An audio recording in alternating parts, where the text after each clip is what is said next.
जुग जुग धरी ए प्रश्न सबुबले रही आछे जे भाग्य बड़ ना कर्म।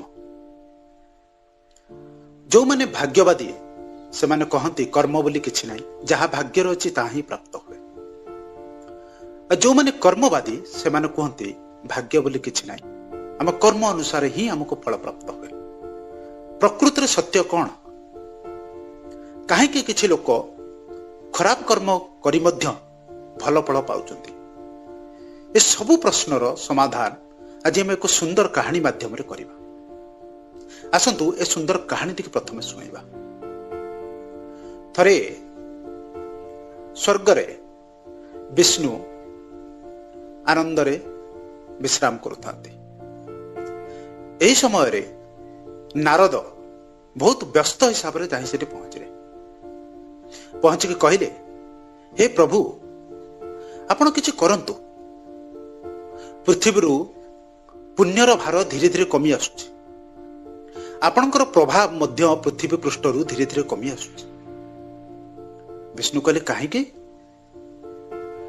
ना प्रभु मु एमिति किछि जिनिस देखिके आसिली जार समाधान मते मिलु नाही। लोक खराब कर्म करी मध्य बहुत भल फल प्राप्त करुचंती, आ किछि लोक भल फल करी मध्य भल कर्म करी मध्य खराब फल पाउचंती। विष्णु कहले, नारद तुम कौन देखिक आसच मत कह। नारद कहले, प्रभु मु आबे आसिला रास्ता रे देखिली जंगल रे गोटे पशु जंगल रास्ता रे कादुअरे फसी जाइछि। जने चोर आसिला, से पशुटी को बाहर करिया परिवर्ते ता पिठी रे पाद देई सेपट को चली गला। आ से किछि दूर जाइछि ताको एक सुनार थली मिलिला। विष्णु कहले, ठीक अछि। तापरे ना तापरे मु देखिली सेही रास्ता रे जने साधु आसिले। से बहुत कष्ट करी पशुटी को कादुअरु बाहर कले। आ से किछि रास्ता जाइछंती एक खालो जगह रे से खसी पड़ले। से रक्ताक्त होई गेले, क्षत विक्षत होई। ये प्रभु कौन? जने खराब कर्म करूची भल फल प्राप्त करूची, आ जने भल कर्म करूचंती से खराब फल पाउचंती। विष्णु कहले, नारद व्यस्त होनी, ये तो जहा होइछि ठीक है। जहा होइछि भाग्यर हिसाब रे नियतिर हिसाब रे ठीक है, कर्म हिसाब रे ठीक है। नारद कहले, प्रभु केमिति?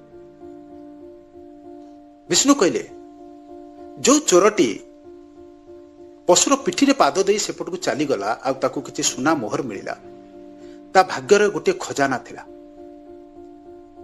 से किंतु तार कुकर्म रे से तार भाग्य को परिवर्तन कला। खजाना जगह रे ताकू मात्र किछि सुनार मोहर मिलिला। आ जो साधु जनक से पशुटी को उद्धार कले, ताकू किछि समय परे मृत्यु प्राप्त होइतांता। से ये सुकर्मटी कले बोली तांकर से मृत्यु मात्र छोट दुर्घटना रे परिणत होला। से एक खाल रे खसी पड़ले, मो रक्ताक्त ही बंची गले। एबे तुमे कह, नियति हिसाब रे भाग्य हिसाब रे कर्म हिसाब रे ठीक है ना नहीं? नारद से चुप रह। प्रकृत रे हमर भाग्य आम कर्म द्वारा ही निर्धारित होता है। आमे जेमिति कर्म करिथांती सेमिति हमर भाग्य निर्धारण हुए, सेमिति हमको फल प्राप्त हुए। आज आपण जहाको देखुचंती से खराब कर्म करी मध्य भल फल पाउचंती, तार अर्थ तांको आहुर किछि मिलिबार थिला। आमे केमिति जानिले से आगुरु की कर्म करि सारचंती, की सुकर्म करि सारचंती? हुए तो आगुरु तांको द्वारा किछि महत् कर्म होई सारछि जहा आमे जानि नाहांती।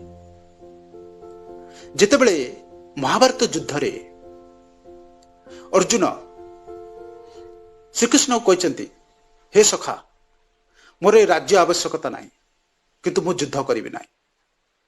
मोर भाग्य परिवर्तन करिवार आवश्यकता नहीं। सेतबे श्रीकृष्ण अर्जुन को कहते, गीता ज्ञान दे गीतार सार अंश दे ताको कहते, हे अर्जुन राज्य मिलिबो न मिलिबो से तुम भाग्य रे अछि कि नहीं ताहा तुमे जाननी, किंतु कर्म ए युद्ध ये तुम हाथ रे अछि, आकु तुमको करबा ही पड़िबो। तेणु हमर भाग्य समस्त को कही रखुची, युव समाज को बिल्कुल कही रखुची, आमर भाग्य आमे जानती ना ताको केही भी जाने आम भाग्य कौन अच्छी, किंतु जहाँ अदृश्य आमे तापर 100% विश्वास करुचंती। सामान्य व्याघात हेले आम कहते भाग्यर ना, भाग्य किए देखी, किंतु आमे तापर 100% विश्वास करुचंती।